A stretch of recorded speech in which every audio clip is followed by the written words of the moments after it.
Hi, my name's Stuart B. I'm from London, England. I've recently passed the 50k challenge with OneUp on the 23rd of July. Received my funding within 5 days. I had a background in sports gaming and probability modeling, and I'm enjoying working with the company. OneUp Trading was a platform of my choice because of the simple one-stage way of getting funding rather than being put through 2 stages. Yeah, I'd absolutely recommend OneUp. My experience has been excellent from having numerous conversations before signing up, asking questions with regards to the platform, how it worked, integration with Sierra charts, and on passing my evaluation, receiving funding within 5 days. I absolutely recommend the company to anyone.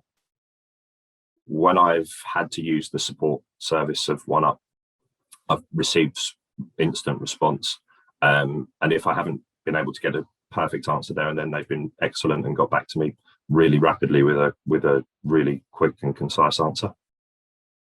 I got funding on the 23rd of July. I think I passed 5 days before that, or 4 days. There was a weekend in between, so communication was very good. Was told that the funding partner would be in touch with me, send me all my documents, and everything was really smooth. There was nothing. Everything was very professional. Exactly what I really hoped for, to be honest. I use Sierra chart, so I was able to move my data included within my evaluation. So that saved me sort of $50 or $60 a month. The data was perfect. There was never any issues and hitches, and it connected into Sierra chart really well. That was one of the issues with Top Step. Was I was effectively paying for data twice and having to execute on a separate DOM, which I found really clunky and distracting. So my approach is to build enough money within the account that I can trade as I want to, rather than putting myself. I think one of the things that people probably do too quickly is try and run their account too near the threshold. So from a 150 account, I'd want to build that account probably to 165. Once I've got 165 in there, I'd look to make fortnightly withdrawals, targeting sort of 10% maybe per month. So I'd be looking to be earning between 10 to 15k per month, and leave enough in there that makes sure that I don't want to go outside a natural sort of drawdowns, but I want to make sure that I don't bust my account. Basically, that would my priority is to protect my capital. Yeah, about 90% of the market is made up of wholesale, isn't it? Market makers. So generally, they don't sell before they've bought. That's the model. So if we're at a low, and you're starting to see accumulation, I'll be looking at ways to try and get on that momentum. But rather than be a momentum trader and wait for the momentum, I'm trying to position myself to get on a little bit earlier.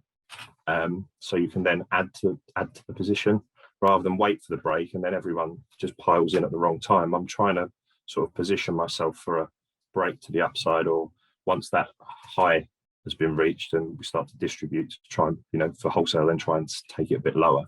I'm trying to sort of position myself there. I have my personal routine, so I'll go to the gym in the morning. So Sunday night, I do all my charting for the following week. So I do that every Sunday.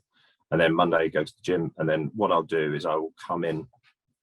First thing I'll do is split off the initial balance of every single market. So where UK market opens at 7:30, I split my TPOs out at that point. So I get an idea of the initial balance of what the European sessions traded like after Globex. I take a real good look at how Globex is traded, where the position is in Globex right now. I'll then make sure that I understand where the close was of each market on the previous day, how that close was relative to the balance of the market. So whether it's an extreme close high, extreme close low, or middle of the balance. I will mark balance, value area high, value area low, and I'll do that for every market. So that's the sort of my TPO analysis I'll do on each market. Then I will look at my candlestick charts and look at any particular setups, wedges, whatever patterns I'll go through them all, see if there's anything that sticks out. Are we entering some value areas, premiums, discounts?